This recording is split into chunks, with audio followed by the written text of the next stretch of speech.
নমস্কার তোমাদের সবাইকে সানাস স্মাইল এডুকেশন সেন্টারে স্বাগত জানিয়ে আজকের ক্লাসটি শুরু করছি। আজকে তোমাদের সঙ্গে আলোচনা করব তোমরা যারা দশম শ্রেণীর সেকেন্ড ইউনিট টেস্ট পরীক্ষা দেবে তোমাদের জন্য ভূগোল বিষয়ে সাজেশান নিয়ে চলে এসেছি, যার প্রশ্নমান থাকবে 2, 3, 5। প্রতিটা প্রশ্নের পাশে উত্তরের পৃষ্ঠার নাম্বার দেওয়া আছে, যাতে তোমাদের পড়তে ও খুঁজতে সুবিধা হয়। চলো দেরি না করে মূল বিষয়ে যাওয়া যাক। প্রথমে আমরা দেখব প্রশ্নমান 2-এর 1 নম্বরে আছে শান্ত বলয় বা ডোলড্রাম কী। এই প্রশ্নের উত্তরটা পেয়ে যাবে রায় ও মার্টিন সহায়িকায় 179 পেজের 8 দাগে। 2 আছে আপেক্ষিক আর্দ্রতা কাকে বলে, এটা পেয়ে যাবে 222 পেজের 1 দাগে। 3 আছে শৈবাল সাগর কাকে বলে, এটা পেয়ে যাবে 243 পেজের 4 দাগে। 4 আছে বান ডাকা কী, এটা পেয়ে যাবে 261 পেজের 1 দাগে। 5 আছে খারিফ ও রবি ফসলের পার্থক্য, এটা পেয়ে যাবে 474 পেজের 1 দাগে। পরবর্তী দেখো 6 দাগের প্রশ্ন, তথ্য প্রযুক্তি শিল্প কী, পৃষ্ঠা নম্বরটা দেখে নিও। 7 দেখো অনুসারী শিল্প কাকে বলে। 8 আছে হর্টিকালচার কাকে বলে। 9 আছে ফেরোলের সূত্র লেখো। 10 আছে সারাসারি বান বলতে কী বোঝো। 11 দাগে আছে শৈবাল সাগর কী।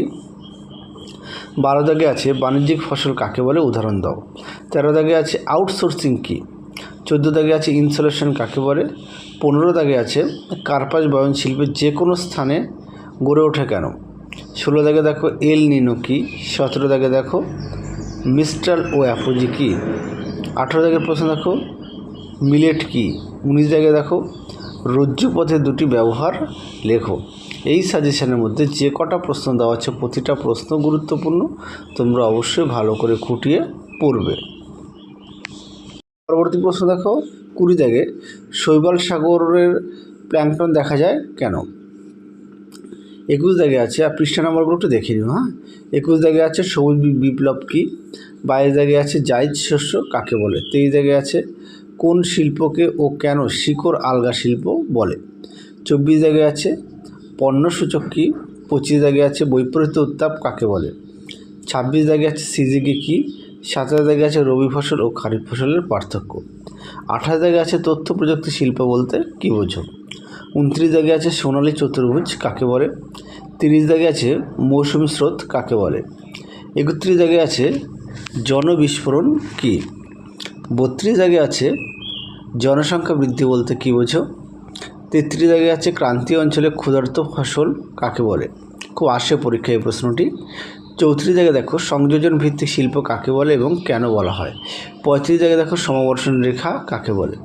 36 দাগে দেখো ভারতীয় কৃষি দুটি সমস্যা লেখো, খুব আসে পরীক্ষায়। 37 দাগে দেখো রেল পরিবহনের দুটি সুবিধা লেখো, তোমরা অসুবিধাটাও পড়বে সঙ্গে। 38 দাগে দেখো মগ্নচড়া কাকে বলে। 39 দাগ দেখো পূর্ত শিল্প কী। 41 দাগ দেখো রেটুন বলতে কী বোঝো। এই কয়েকটি প্রশ্নের পৃষ্ঠা নাম্বার দেওয়া নেই, তোমরা একটু দেখে নিও, রায় মার্টিন সহায়িকায় দেওয়া আছে। 43 দাগে দেখো আইটিসিজেড বলতে কী বোঝো। এছাড়া তোমরা পাঠ্য বই থেকেও পড়ে নিতে পারো। পাঠ্য বইটা অবশ্যই গুরুত্ব দেবে, পাঠ্য বইটা খুঁটিয়ে পড়বে। পরবর্তী দেখো 44 দেখো টিকা লেখো সেল। 45 জায়গায় দেখো ধারণযোগ্য উন্নয়ন বলতে কী বোঝো। 46 জায়গায় দেখো জায়র কী। 47 জায়গায় আছে মোটর গাড়ি নির্মাণ শিল্পকে সংযোজন ভিত্তিক শিল্প বলে কেন। 48 জায়গায় আছে স্থিতিশীল উন্নয়ন বলতে কী বোঝো। 49 জায়গায় আছে ভারতের গ্রীষ্মকালে গম চাষ হয় কেন। 50 জায়গায় আছে পোতাশ্রয় বলতে কী বোঝো। পরবর্তী দেখো প্রশ্নমান 3-এ একে আছে 3টি বিষয় ভিত্তিতে ক্রান্তীয় ঘূর্ণবাত ও প্রতিভ ঘূর্ণবাতের পার্থক্য লেখো, অবশ্যই কিন্তু বিষয় উল্লেখ করবে। পৃষ্ঠা নম্বর পেয়ে যাবে 176 পেজের 8 দাগে রায় মার্টিন সহায়িকায়। 2 আছে সমুদ্র তরঙ্গ ও সমুদ্র স্রোতের পার্থক্য, পৃষ্ঠা নম্বরটা দেখে নিও। 3 আছে ভরা জোয়ার ও মরা জোয়ারের মধ্যে তুলনামূলক আলোচনা করো।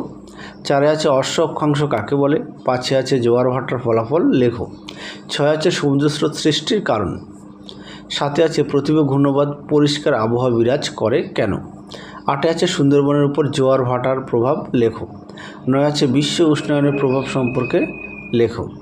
10 আছে সমুদ্র স্রোত সৃষ্টির প্রধান কারণ লেখো। যে কটা প্রশ্ন দেওয়া আছে প্রতিটা প্রশ্নই গুরুত্বপূর্ণ, তোমরা অবশ্যই ভালো করে খুঁটিয়ে পড়বে। পরবর্তী প্রশ্ন দেখো 11 দাগে পূর্ণিমা অপেক্ষা অমাবস্যা ভরা কোটাল তেজি হয় ব্যাখ্যা করো। 12 দাগে আছে ভরা কোটাল জোয়ারের কীভাবে ঘটে ব্যাখ্যা করো। 13 দাগে আছে এল নিনো ভারতের জলবায়ুকে কীভাবে প্রভাবিত করে। 14 দাগে আছে নিরক্ষীয় অঞ্চলে পরিচলন বৃষ্টিপাত হয় কেন। 15 দাগে আছে নিউ ফাউন্ডল্যান্ড উপকূলে ঘন কুয়াশা ও ঝড় ঝঞ্ঝা সৃষ্টি হয় কেন। 16 দাগে আছে স্থলবায়ু ও সমুদ্রবায়ুর পার্থক্য। 17 দাগে আছে মানব জীবনের উপর জোয়ার ভাটার প্রভাব লেখো। 18 দাগে আছে ভারতের জনসংখ্যা ও অসাম বন্টনের আলোচনা করো। 19 দাগে আছে মৌসুমী বায়ুর উৎপত্তিতে জেট বায়ুর ভূমিকা লেখো। খুব পরীক্ষা আসে, খুবই গুরুত্বপূর্ণ।